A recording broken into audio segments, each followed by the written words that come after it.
Irmãos, deixa eu fazer uma pergunta para que você pense um pouquinho sobre um assunto específico. Como que nós sabemos que uma mensagem importante, ela é de fato autêntica? Como nós sabemos que alguma mensagem realmente relevante, ela é verdadeira?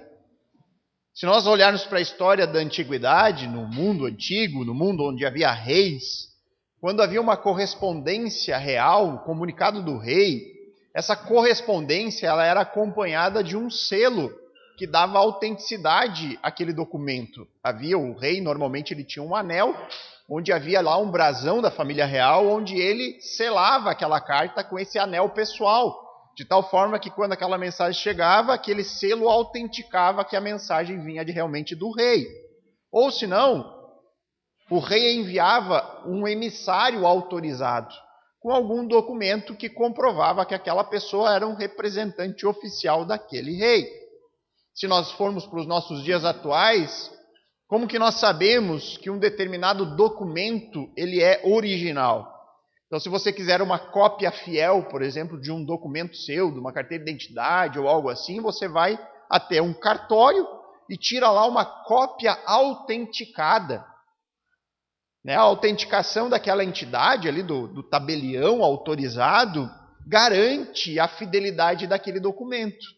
Então é a garantia de que aquele pedaço de papel contém uma cópia de um documento que é original, que é autêntico, que é verdadeiro.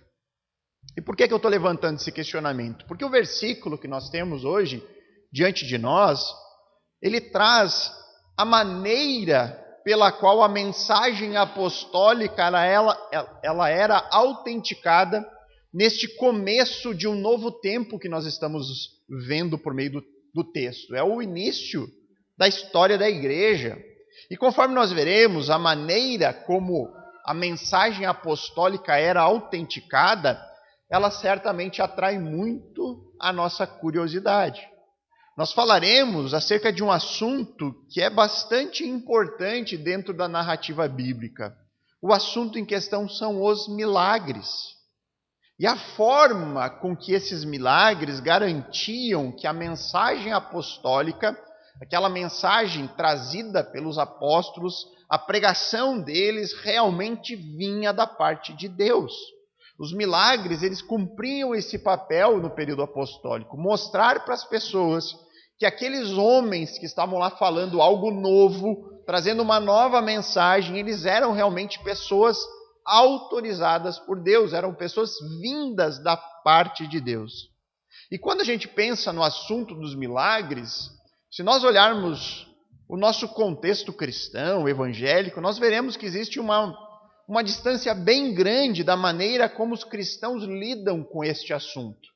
Você vai ter posições que transitam de extremos como a incredulidade, Você tem os teólogos liberais, por exemplo, A teologia liberal, ela desconsidera totalmente ou completamente tudo aquilo que não pode ser explicado pela razão. Então, o teólogo liberal, ele não crê nos milagres bíblicos, ele não crê em nada que não possa ser justificado de maneira racional. Então, todo o sobrenatural é descartado. Não há milagres para esses cristãos liberais. Do outro lado, do lado extremo dessa posição de incredulidade, você tem até uma banalização, onde todo e qualquer evento que alguém não consegue dar uma explicação é tratado como um milagre. Então a pessoa foi dormir com uma dor de cabeça muito forte, e ela acorda sem a dor de cabeça no outro dia, ela vai dizer, não, isso foi um milagre. É preciso entender o que significa milagre de acordo com a palavra de Deus, para que não haja posições tão extremas. Aquele que não crê que nada, milagre não existe, milagre não é possível, isso não acontece, ou aquele que fala que tudo é milagre. Todas as coisas que acontecem são milagres na vida dele. Então, como todo assunto, nós temos que tratá-los de acordo com o que a Bíblia nos diz sobre isso. E nós veremos aqui o tema dos milagres sendo entendido de acordo com aquilo que a Bíblia nos revela e nos ensina. Por isso que o meu objetivo aqui nessa manhã, irmãos, é ter uma visão bíblica acerca deste tema. É ver o que as próprias Escrituras dizem acerca disso? Eu pretendo levantar aqui 4 questionamentos que são cruciais sobre os milagres e que servirão para moldar o nosso pensamento sobre isso. Nós vamos usar aqui o famoso a Bíblia interpretando ela mesma. O versículo que nós veremos hoje fala acerca dos apóstolos fazendo muitos sinais e prodígios. Então nós tentaremos entender o que isso significa de acordo com o que a Bíblia nos revela. São perguntas aqui que devem moldar a nossa maneira de pensar sobre isso. Essas perguntas vão esgotar o assunto? Saberemos todas as coisas sobre o que envolve os milagres? É claro que não. Esse é um assunto elevado demais para entendermos de maneira ampla e completa. Mas certamente essas perguntas aqui, as respostas delas, servirão como um norte. Elas são certamente um caminho seguro e principalmente bíblico para que a gente entenda um assunto tão importante. Então vamos fazer a leitura do texto. Eu quero fazer a leitura de Atos 2 a partir do verso 41 até o 43 para nós termos um pouquinho melhor o contexto do que a gente está tratando aqui nas últimas semanas.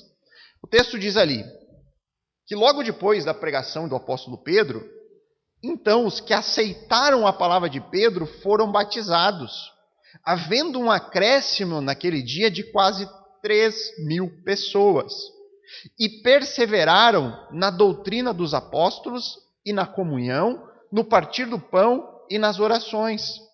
Em cada alma havia temor, e muitos prodígios e sinais eram feitos por meio dos apóstolos. Então, irmãos, aqui brevemente uma recapitulação. Depois daquela primeira pregação apostólica da era da igreja, deste novo período que se inicia depois da ascensão de Jesus, Jesus morreu, ressuscitou, foi elevado aos céus diante dos olhos dos apóstolos. Agora, o livro de Atos diz que houve uma conversão de 3.000 pessoas. 3.000 pessoas abraçaram a mensagem do Evangelho, aquela mensagem que foi pregada pelo apóstolo Pedro. E 3.000 pessoas passaram a fazer parte desta primeira igreja, que nós chamamos tradicionalmente de a igreja primitiva. E aí no verso 42, que foi o alvo da nossa última pregação, nós vimos que essa primeira comunidade cristã, ela estava alicerçada sobre 4 grandes pilares. O pilar da doutrina, do ensino dos apóstolos, o pilar da comunhão, o pilar do partir do pão e o pilar das orações. Nós vimos cada um desses pilares na última exposição aqui do livro de Atos. Agora, o verso 43 nos fala uma outra característica importante desta igreja que nasce sob a influência e sob a liderança dos apóstolos. O versículo diz que em cada alma havia temor e muitos prodígios e sinais eram feitos por meio dos apóstolos. Então, de acordo com a construção gramatical desse versículo, irmãos, esse sentimento de temor que é relatado no início do versículo 43, ele está diretamente relacionado com a segunda parte.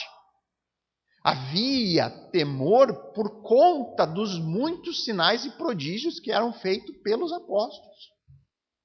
Então, quando essas pessoas ingressavam na comunidade apostólica, e aí eles presenciavam coisas sobrenaturais ocorrendo por meio daqueles homens que lideravam essa igreja, todos ficavam com um sentimento aqui, e o termo no original para temor é algo que não é simplesmente um medo, mas é algo que vai do espanto ao medo, a surpresa, né? As pessoas não sabiam muito como lidar com aquilo.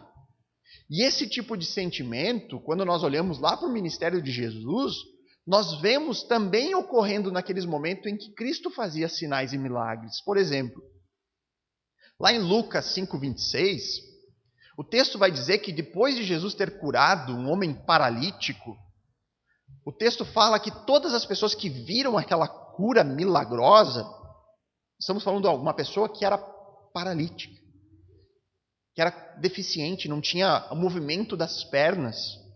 E aí Deus cura aquela pessoa. E ela imediatamente começa a andar na frente de todos, que muitos conheciam aquele homem que passava por essa doença. E aí o texto diz que todos ficaram muito admirados, davam glórias a Deus, e cheios de temor, diziam: hoje vimos coisas extraordinárias. É esse mesmo sentimento que está sendo operado agora, é uma admiração e um temor. E aqui é preciso lembrar, irmãos, que Jesus, ele dotou especificamente os apóstolos com essa capacidade de realizar milagres. Lá no Evangelho de Mateus, um texto que nós já analisamos, no capítulo 10, verso 8, nós vemos Jesus enviando os apóstolos em missão, e Jesus diz para eles, curem enfermos, ressuscitem mortos, purifiquem leprosos, expulsem demônios, vocês receberam de graça, portanto, deem de graça. Jesus, ele compartilha a sua autoridade com aqueles homens escolhidos. Os apóstolos, eles foram comissionados para serem uma espécie de extensão, um braço do ministério messiânico, do ministério de Jesus. Eles eram como representantes autorizados. Eles tinham autoridade especial para fazer essas grandes coisas. E isso foi entregue a eles diretamente e pessoalmente por Jesus. E aí, de acordo com Lucas, aqui em Atos, os apóstolos eles fizeram tantos sinais e milagres nesse momento da história, que o seu relato aqui, neste livro, contempla apenas uma pequena porção do que eles fizeram. Lucas, ele deixa claro que ele não relatou tudo.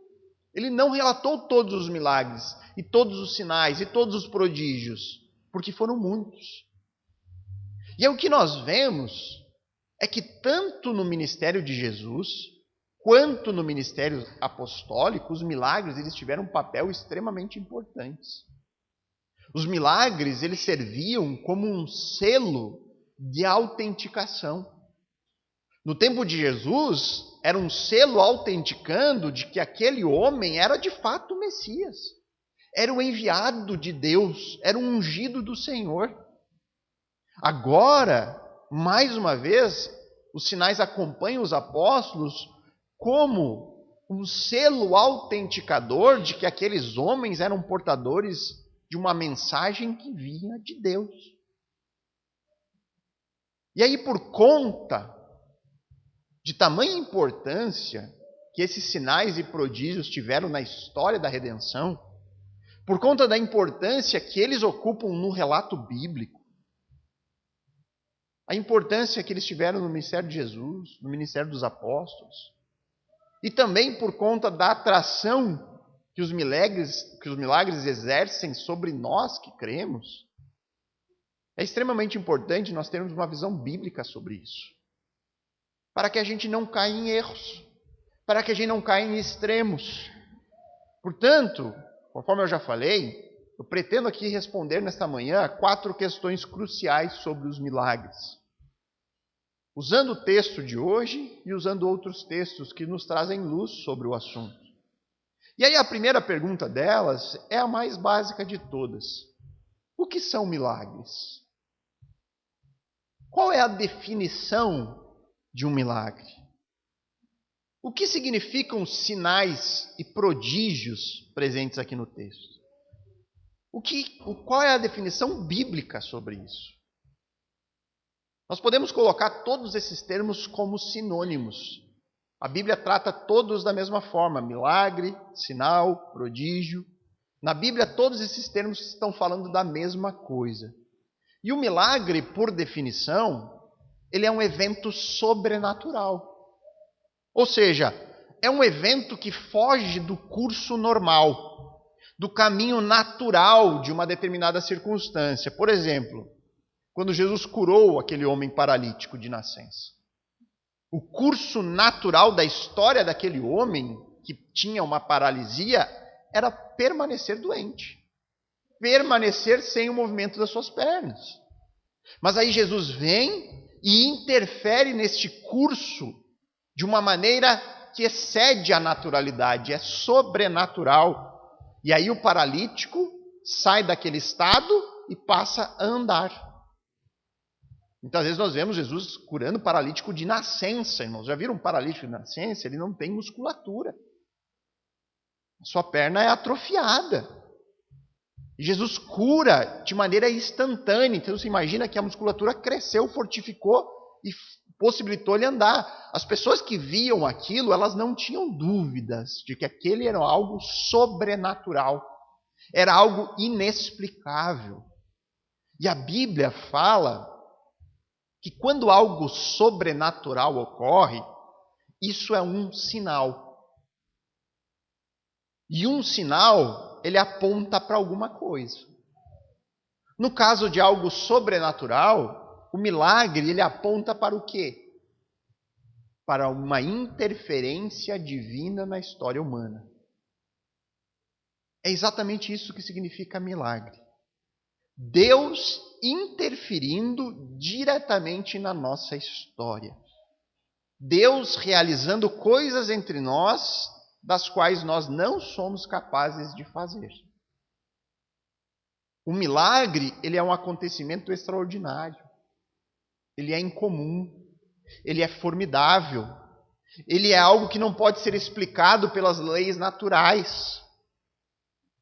A medicina moderna não conseguiria explicar como um paralítico de nascença voltou a andar.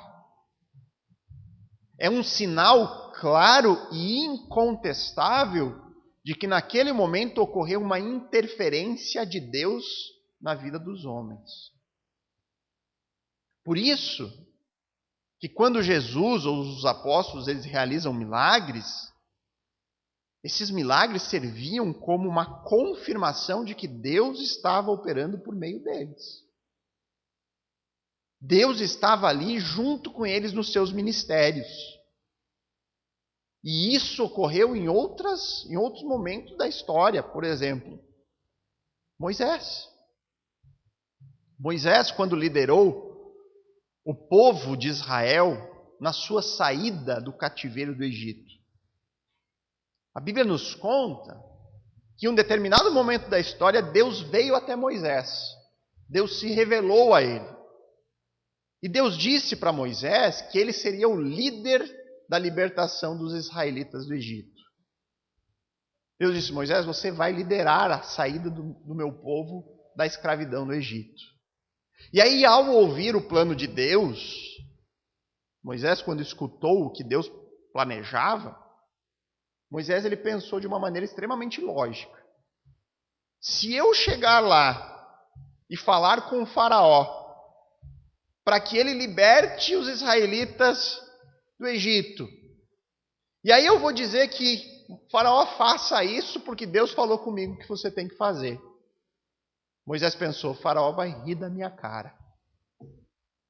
Nem os israelitas vão acreditar nessa conversa. Não é mesmo? Moisés pensou de uma maneira coerente. E aí o texto de Êxodo, no capítulo 4, versos 1 a 5, mostra isso. Moisés ele disse para Deus: mas eis que eles não vão acreditar em mim, nem ouvirão o que vou dizer, porque dirão: o Senhor não apareceu a você. Foi isso que ele disse para Deus. Ninguém vai acreditar nessa história. Se eu disser que Deus falou comigo, as pessoas vão rir. E aí então o Senhor perguntou a Moisés: o que é isso que você tem na mão? Moisés respondeu: um bordão, um cajado. Então ele disse: jogue-o no chão. Ele jogou no chão e o bordão virou uma serpente. E Moisés fugia dela. E o Senhor disse a Moisés: estenda a mão e pegue pela cauda. Moisés estendeu a mão, pegou-a pela cauda e ela se transformou novamente em um bordão. Então o Senhor disse: isto é para que creiam que o Senhor, o Deus de seus pais, o Deus de Abraão, o Deus de Isaac, o Deus de Jacó, apareceu a você. Isso é para que eles acreditem na sua história. Então repare, irmãos, o quanto essa narrativa deixa para nós algo muito claro. É bem simples de entender. No caso ali de Moisés, aquele evento sobrenatural, imagina você está com um pedaço de pau, você joga no chão, aquilo vira uma cobra. E aí você pega de volta ela vira de novo um pedaço de pau. Deus diz, olha, isso vai acontecer para que as pessoas creiam que você é um portador autorizado da minha mensagem. Esse milagre servirá para autenticar a mensagem de libertação que você, Moisés, levará ao Egito. E essa informação ela é muito importante para responder a nossa segunda dúvida sobre os milagres. Mas antes de passar para ela, só vamos recapitular a definição da primeira. O que são milagres? Biblicamente, irmãos, milagres são interferências sobrenaturais e inquestionáveis de Deus na história humana. É simples assim. O milagre é uma interferência sobrenatural e inquestionável de Deus. Agora, quais os objetivos dos milagres? Por que Deus realiza milagres? O que Deus pretende ao realizar intervenções sobrenaturais na história? A partir do momento que nós constatamos que existem milagres registrados, isso significa que Deus, o Deus da Bíblia, é um Deus que intervém. É um Deus que está sempre atento, que é ativo, que executa os seus planos. O Deus da Bíblia, ele não é o Deus do deísmo. O deísmo, ele crê em um Deus, uma mente inteligente que criou todas as coisas e se ausentou. Tem muitas pessoas que creem em Deus, mas não creem em um Deus que se relaciona. Creem em um Deus impessoal, que não interfere na história humana. Mas não é esse o Deus da Bíblia.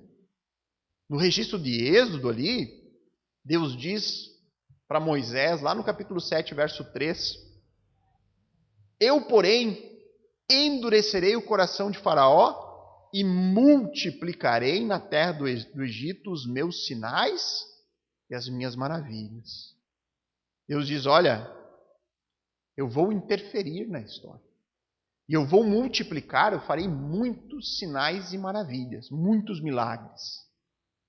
E aí depois, no verso 5 desse mesmo capítulo 7, o Senhor diz o porquê das intervenções. O porquê que ele vai multiplicar os seus sinais e maravilhas. Ele diz, porque os egípcios saberão que eu sou o Senhor, quando eu estender a mão sobre o Egito e tirar do meio dele os filhos de Israel. Deus disse, olha, eu farei esses sinais, porque assim eles saberão que eu sou o Senhor. E aí disso nós podemos retirar 2 objetivos de Deus em realizar milagres. Primeiro, Deus realizou esses milagres como uma demonstração do seu poder.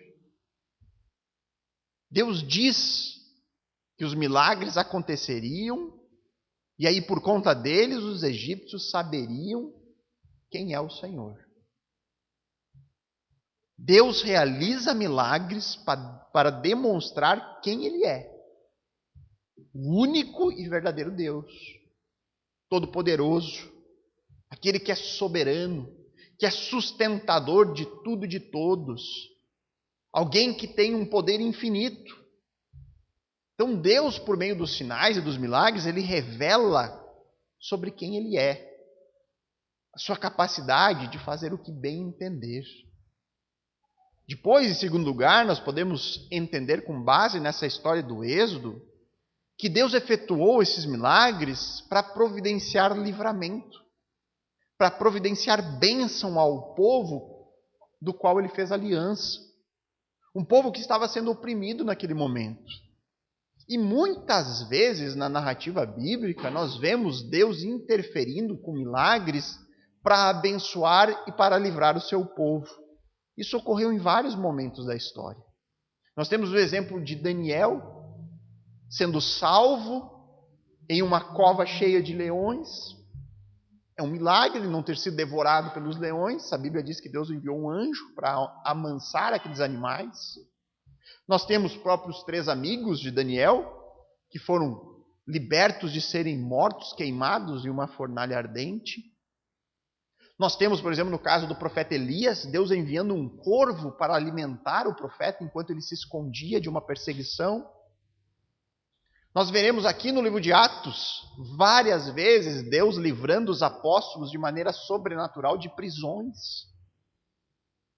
Por várias vezes nós vemos Deus interferindo na história de uma forma sobrenatural, efetuando milagres com um objetivo maravilhoso. O objetivo de prover bênção e livramento ao seu povo. E aí eu destacaria ainda um terceiro motivo. E esse está diretamente relacionado aos milagres relatados em Atos 2:43. Em determinados momentos da história, Deus realizou intervenções milagrosas como forma de autenticar uma nova mensagem. Nós podemos, irmãos, ter a impressão equivocada de que a história da humanidade registrada na Bíblia é uma história repleta de milagres. Que milagres aconteciam em uma grande abundância ao longo de toda a história bíblica. De tal forma, irmãos, que muitos que se tornam céticos em relação a esse assunto, eles passam a duvidar dos milagres com base em uma interpretação bíblica de acordo com o contexto atual. Então muitos pensam assim, poxa, já que eu não estou vendo nada semelhante aos milagres bíblicos acontecendo hoje em dia, eu não vejo nenhum profeta fazendo fogo descer do céu, eu não estou vendo nenhum paralítico andando, um cego de nascença voltando a enxergar. Como eu não estou vendo essas coisas, então o relato bíblico dos milagres só pode ser fantasioso. Isso pode ser mito. As pessoas acrescentaram essas histórias foram sendo inventadas posteriormente. Já que é tão presente na Bíblia e hoje eu não vejo, talvez a Bíblia tenha um pouquinho de... Sabe aquele aumentinho, quem conta aumenta um pouquinho? Eram homens bons, mas não faziam isso, né? Não curavam as pessoas desse jeito. Só que o que as pessoas não se dão conta é que os milagres na narrativa bíblica, eles ocupam uma parcela muito pequena de tempo em termos cronológicos. A imensa maioria dos sinais e prodígios relatados nas Escrituras ocorreram apenas em 3 momentos distintos da história. Eles ocorreram em abundância durante a vida de Moisés, durante a vida do profeta Elias e Eliseu e na vida de Jesus e dos apóstolos. Apenas nesses 3 momentos, os milagres foram realmente abundantes. E aí a constatação que a gente tem que fazer, o questionamento mas se a grande parte dos milagres ocorrem só nesses 3 momentos, e se a gente for calcular em anos, são poucos anos na história da humanidade. O que havia de algo semelhante ocorrendo nesses 3 momentos? Por que será que Deus ele realizou a grande maioria dos milagres da história nestes períodos? E só nesses períodos especificamente? O que há de semelhante, irmãos, é que nesses 3 momentos da história, Deus estava introduzindo uma nova etapa do seu plano redentor. Deus estava, nesses momentos, autenticando uma nova mensagem que estava sendo entregue por mensageiros autorizados. Os milagres, os eventos sobrenaturais, eles serviam como um selo autenticador de Deus para um novo momento da história da redenção. Os milagres, eles serviam para Moisés autenticar a sua mensagem de libertação. Servia para autenticar a sua liderança diante dos israelitas. Afinal de contas, milhares de pessoas teriam que seguir Moisés naquilo. Ele tinha que conduzir o povo em meio ao deserto.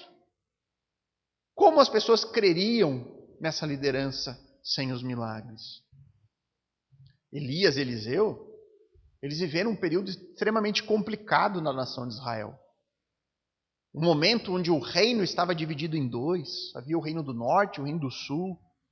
E no reino do norte havia um rei extremamente perverso, que instituiu o culto a Baal, um falso Deus. E os profetas do verdadeiro Deus, o Deus da nação de Israel, o Deus de Abraão, Isaac e Jacó, eles estavam sendo perseguidos e mortos nesse período. E mais uma vez, para Deus resgatar o seu povo, ele fez sinais grandiosos por meio de 2 profetas naquele momento, do qual Elias derrota os profetas de Baal, fazendo fogo descer do céu e demonstrando qual era de fato o verdadeiro e único Deus. Jesus, quando esteve no seu primeiro advento, Jesus ele não fazia milagres simplesmente para demonstrar misericórdia aos homens, para fazer o bem para as pessoas, não. Os milagres de Jesus eram como sinais que apontavam, que demonstravam que ele é de fato o Messias, o Filho de Deus. Os milagres autenticavam as palavras de Jesus. E aí, por fim, nós temos os apóstolos, aqui em Atos. Os milagres que eles realizavam, esses muitos sinais e prodígios, eles tinham o mesmo objetivo: autenticar uma nova mensagem que estava sendo trazida. Imagine só, irmãos, os apóstolos aqui em Atos, eles estavam anunciando uma nova notícia e uma boa notícia, que o Messias, esperado pelos judeus, já havia vindo. Mas esse Messias tinha morrido em uma cruz. Esse Messias, segundo ele, ressuscitou e um dia ainda voltará. Os apóstolos anunciavam que a morte de Jesus não era a sua derrota, mas era a providência de um sacrifício que levava embora toda a culpa. Agora, por mais que os apóstolos dissessem: olha, nós somos testemunhas disso, nós vimos Jesus ressurreto. Pense nos ouvintes. Seria difícil realmente acreditar em algo tão radical assim. Seria difícil acreditar em uma mensagem que, conforme o apóstolo Paulo diz nas suas cartas, era escândalo para o judeu, loucura para o gentil. O judeu, neste momento, no momento apostólico, eles deveriam acreditar que Deus não pode mais ser encontrado no templo em Jerusalém. Que Deus só poderia ser encontrado na pessoa daquele homem que foi morto como um criminoso, sendo que a morte dele foi liderada pelos líderes da religião judaica. Então os apóstolos estavam chamando os judeus a abandonar todo o sistema religioso do qual eles nasceram. E eles tinham que aderir a um novo movimento que era liderado por um grupo de homens que dizia ter visto um outro homem que venceu a morte. É uma mensagem difícil de ser acreditada. Os milagres serviam justamente com esse propósito: autenticar aquela mensagem. E aí então, por mais difícil que fosse de entender aquilo, as pessoas poderiam ver sinais e prodígios que ninguém conseguia explicar. E aí então as pessoas podiam supor: esses homens realmente vêm da parte de Deus, porque só Deus pode operar essas coisas. As pessoas, ao olhar aquilo que os apóstolos faziam, seus sinais e prodígios, elas então se enchiam de temor, conforme diz o texto. Afinal de contas, era inegável que Deus estava com aqueles homens. Era inegável que Deus estava, naquele momento, interferindo no curso normal da história, autenticando uma nova mensagem. Então, quais são os objetivos dos milagres, biblicamente falando? De acordo com o que a Bíblia nos mostra, os milagres eles servem como uma demonstração do poder de Deus. Mostra para nós: olha, Deus interfere. Deus é um Deus que intervém, que Ele tem poder para fazer o que Ele quiser. Os milagres também servem para o livramento, para a bênção do povo de Deus.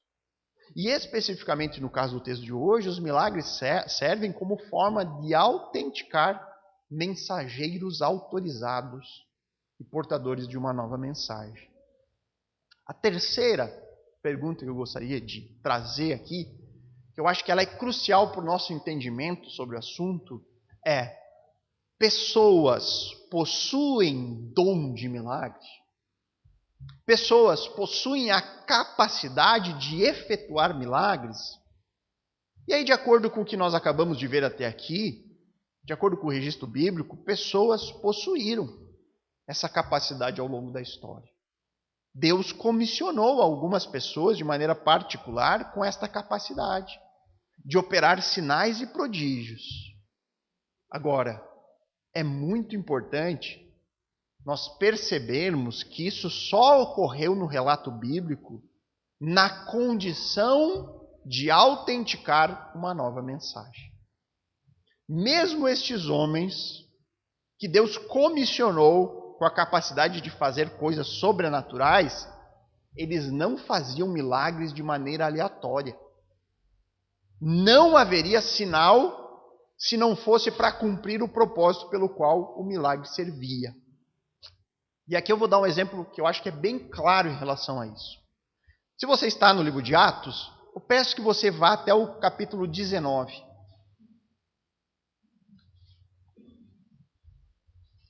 Veja o que diz Atos 19, verso 11 e 12.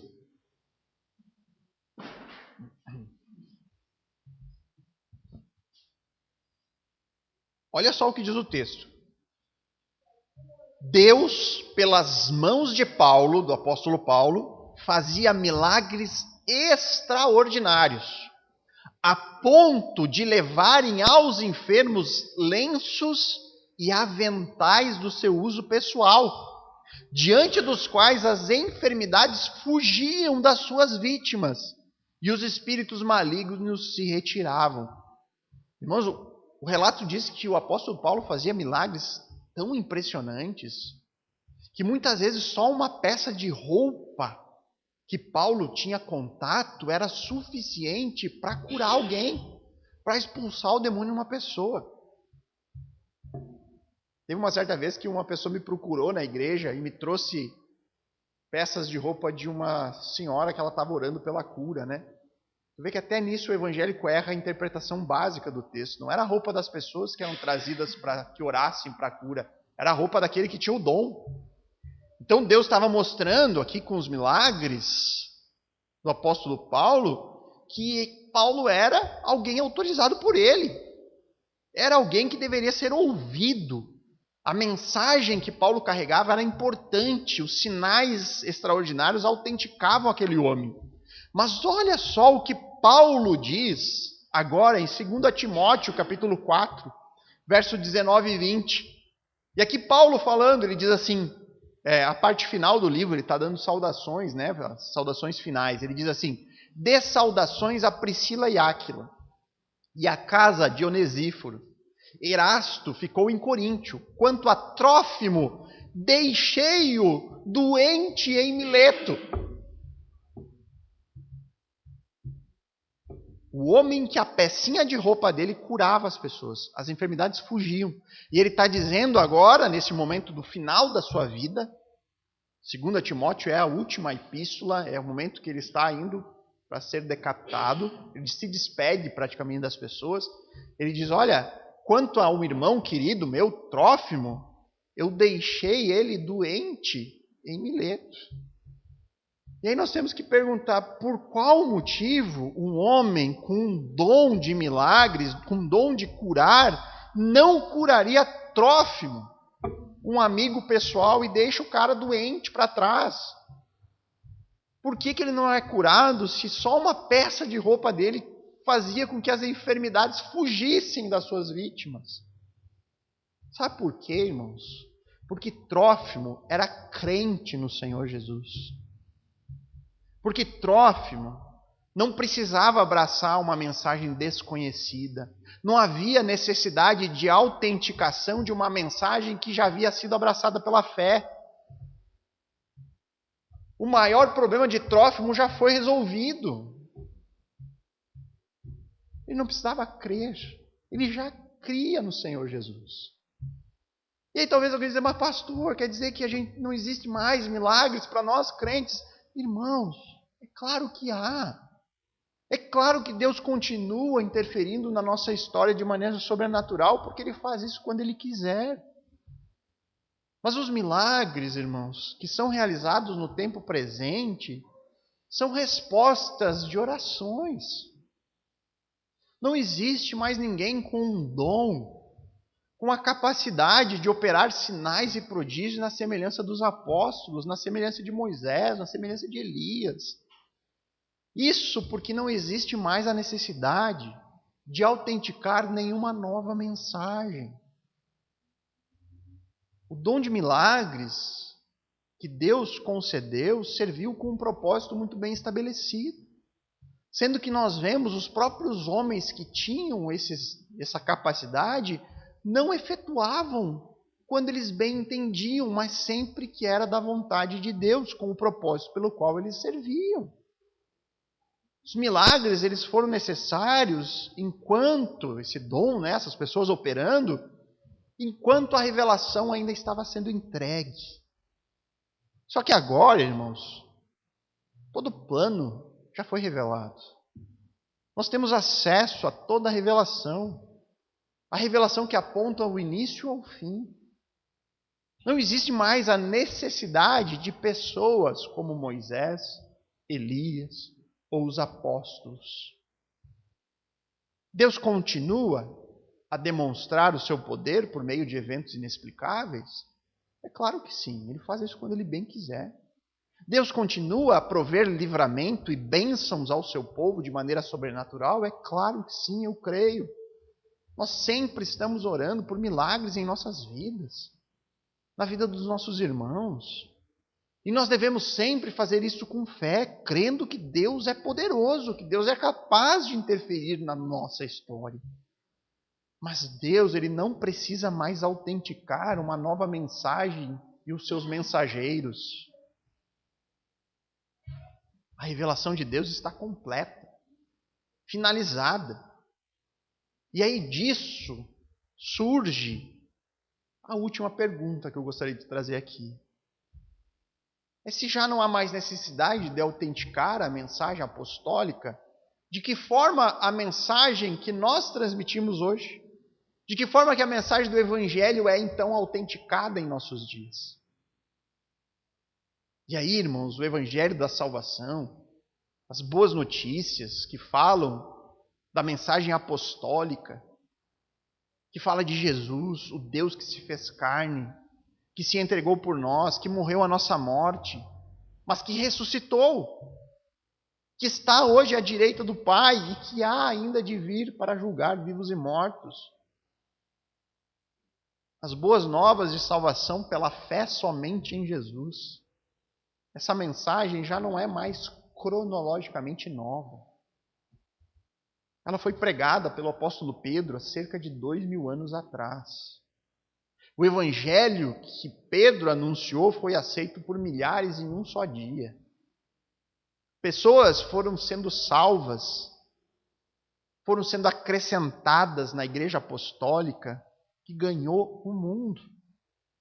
A doutrina dos apóstolos, o ensinamento que essas pessoas perseveravam, de acordo com o verso 42 de Atos 2, foi todo registrado para nós neste livro que está diante de nós. Milhares e milhares de cópias das Escrituras foram feitas até que ela chegasse nas nossas mãos. A Bíblia foi preservada de maneira milagrosa. A Bíblia resistiu a todo tipo de ataque e de tentativa de destruí-la ao longo dos anos. De tal forma que não é necessário que fogo caia do céu para que a gente creia nas palavras desse livro. Se não creem na Bíblia, não crerão em mais nada. Nós queremos que a Bíblia ela é suficiente para autenticar o Evangelho da salvação. E aí, queridos, quando a gente fala que a Bíblia é suficiente, não é apenas para autenticar. Nós cremos que a Bíblia é suficiente para tudo aquilo que nós precisamos. Para termos uma vida de fé e de serviço a Cristo. A Bíblia fornece para nós uma clara apresentação das intenções de Deus em restaurar um relacionamento que foi perdido entre o homem e ele, o Criador.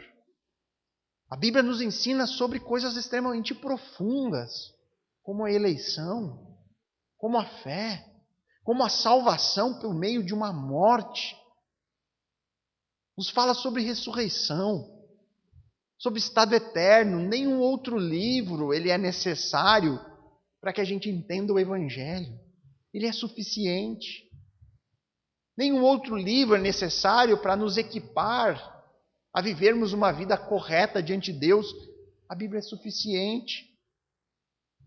E aí talvez um dos versículos, um dos textos mais fortes sobre isso, venha do livro dos Salmos, o Salmo 19. Foi um dos cânticos que nós cantamos aqui, inspirado nesse Salmo 19, onde Davi ele fala no Salmo que se alegra na palavra de Deus. Ele diz que a palavra ela é perfeita, ela é digna de confiança, ela é inerrante, ela ilumina a nossa alma, ela é verdadeira e inteiramente justa. Então, quando nós dizemos que a Bíblia ela é suficiente, nós estamos dizendo que ela é perfeita, que nada mais é necessário. E não se engane, irmãos, porque a suficiência das Escrituras está sob ataque nos nossos dias, infelizmente.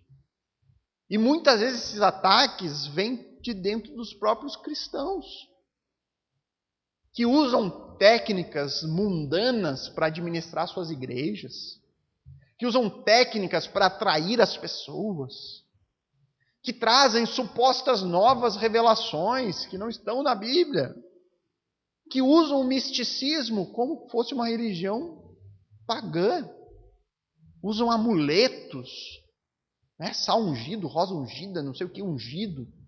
Isso é paganismo, irmãos. Muitas vezes usam de psicologia, porque não creem que a Bíblia é suficiente. Usam de autoajuda para as pessoas. E aí tudo isso declara apenas os cristãos, infelizmente, tristemente declarando, olha, a Bíblia não é suficiente, nós precisamos encontrar outros recursos para nos ajudar. Enquanto isso, Jesus vai dizer em João 10, 27, as minhas ovelhas ouvem a minha voz. Eu as conheço e elas me seguem. A voz do Senhor é tudo que nós precisamos ouvir. E hoje, a voz do Senhor são as Escrituras. Completa e absolutamente suficiente. Nossas atitudes como cristãos devem ser semelhantes à de Martinho Lutero, quando ele disse, fiz uma aliança com Deus, que Ele não me mande visões, nem sonhos, nem mesmo anjos, porque eu estou satisfeito com o dom das Escrituras sagradas, que me dão instrução abundante e tudo o que eu preciso, conhecer tanto para essa vida, quanto a que está por vir. Nós devemos declarar da mesma forma, olha Senhor, eu não preciso ver coisas sobrenaturais acontecendo para crer na Tua Palavra. Eu não preciso. A Tua Palavra é suficiente para mim. A Bíblia por si só já é um verdadeiro milagre. Como justificar mais de 40 autores diferentes, escrevendo em 13 idiomas diferentes, em contextos muito diferentes, em um intervalo de tempo de quase 2000 anos entre Gênesis e Apocalipse. E todos falam sobre as mesmas coisas, das mesmas formas. Segue o mesmo raciocínio sobre vários assuntos. E aí você tem uma coleção de 66 livros diferentes, com autores diferentes, em tempos diferentes, locais diferentes, mas com o mesmo pensamento. Sabe o que isso demonstra? Que a Bíblia foi escrita por diversos homens, mas havia uma única mente por trás deles. De que forma a mensagem do Evangelho é autenticada em nossos dias? Ela é autenticada pela própria Palavra de Deus. Ela é autenticada pela Bíblia, que nos revela tudo aquilo que precisamos saber para sermos salvos por meio da obra de Cristo. E é claro, irmãos, que em meio a tudo isso, existe a ação do Espírito Santo. Uma ação que ilumina a nossa mente, o nosso coração para essas verdades. Nós não podemos esquecer ou ignorar, ou pensar, olha, basta mostrar a Bíblia para alguém que vai crer. Não. É o Espírito que nos convence da verdade que está aqui. Da mesma forma que era o Espírito que convenciam as pessoas de que os milagres que estavam sendo realizados por aquelas pessoas comissionadas vinham também de Deus. Às vezes a gente pensa, nossa, se eu visse um milagre eu creria. Mas muitos viram e não creram. Muitos viram e não creram. Da mesma forma que muitos hoje conhecem a Bíblia, mas não creem de fato no que ela diz. O que precisamos fazer é seguir os passos daquilo que nos cabe. Pregar o Evangelho. O pastor Adriano ensinou aqui na quarta-feira, na última escola bíblica. Precisamos pregar na confiança e na certeza de que as ovelhas de Cristo reconhecerão a voz do seu bom pastor. Nós temos que evitar o erro de viver em busca de milagres. Viver atrás de experiências sobrenaturais, como se isso fosse algo indispensável na vida do cristão. Na grande maioria do tempo da história humana, os crentes não viram milagres. Apenas alguns poucos tiveram esse privilégio. Se nós ficarmos buscando isso de uma maneira obsessiva, isso pode tirar o foco daquela que é a nossa maior responsabilidade, que é conhecer a palavra. Conhecer a palavra e anunciar essa palavra a todos os perdidos. E aí eu creio, irmãos, que esses questionamentos que foram levantados hoje, foram respondidos com o uso da Bíblia, servem para nós como um bom e seguro guia acerca deste assunto. Um assunto que ainda existe muita confusão entre os cristãos. E nós sabemos, irmãos, que nós não temos todas as respostas. Existem algumas coisas que nós só saberemos na eternidade. Como, por exemplo, por que Deus realiza um milagre na vida de um irmão que está orando lá por uma cura de uma doença? E aí Deus cura de maneira sobrenatural, inexplicável, enquanto o outro padece em sofrimento. O que há de diferente? Nós não sabemos, irmãos. Nós não temos essas respostas. Nós não sabemos o porquê Deus interfere, em que momento Ele interfere, o porquê, qual que é o propósito de Deus naquela determinada circunstância. Muitas vezes nós vamos ficar sem as respostas. Muitas vezes nós vamos orar por um milagre e o milagre não vai vir. E nós devemos estar contentes com aquilo que Deus nos revelou. E devemos nos agarrar naquilo que Deus nos revelou. Especialmente no fato de que Deus é bom o tempo todo. Especialmente naquilo que eu creio ser o maior de todos os milagres que nós veremos no tempo presente, que é pecadores se arrependendo, pecadores crendo e se entregando a Jesus. Irmãos, a conversão do homem é algo sobrenatural. Porque naturalmente o homem permanecerá perdido em seus delitos e pecados. Então, toda vez que você vir um irmão crendo, se arrependendo do seu pecado, confessando a sua fé em Cristo Jesus, você pode apontar para aquilo e dizer, isso foi um milagre, acabei de presenciar um milagre.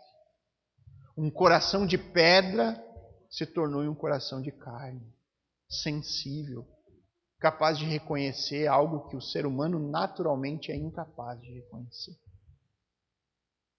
Devemos sempre lembrar, irmãos, de que se nós cremos em Jesus como o único e suficiente Salvador, então um grande milagre ocorreu na nossa vida.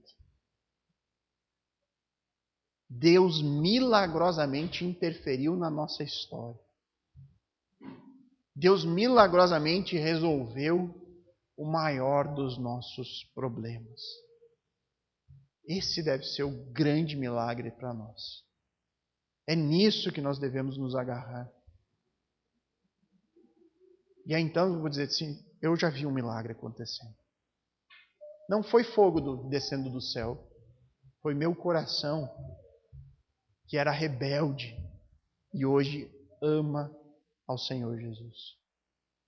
Que seja isso que alimente o nosso pensamento e que seja isso que conduza a nossa vida. Graças a Deus por isso, graças a Deus pela salvação, graças a Deus por esse verdadeiro milagre. Vamos orar. Santo e bondoso Deus, amado Pai, graças te damos pela constatação bíblica acerca de um assunto que há tanta e tanta confusão, mesmo entre cristãos, Pai. Entendimento correto e bíblico acerca dos milagres. Poder moldar o nosso pensamento sobre isso de acordo com o que a palavra nos diz. E a palavra diz que os milagres são realmente intervenções sobrenaturais de Deus na história do homem. Que os milagres servem com um propósito.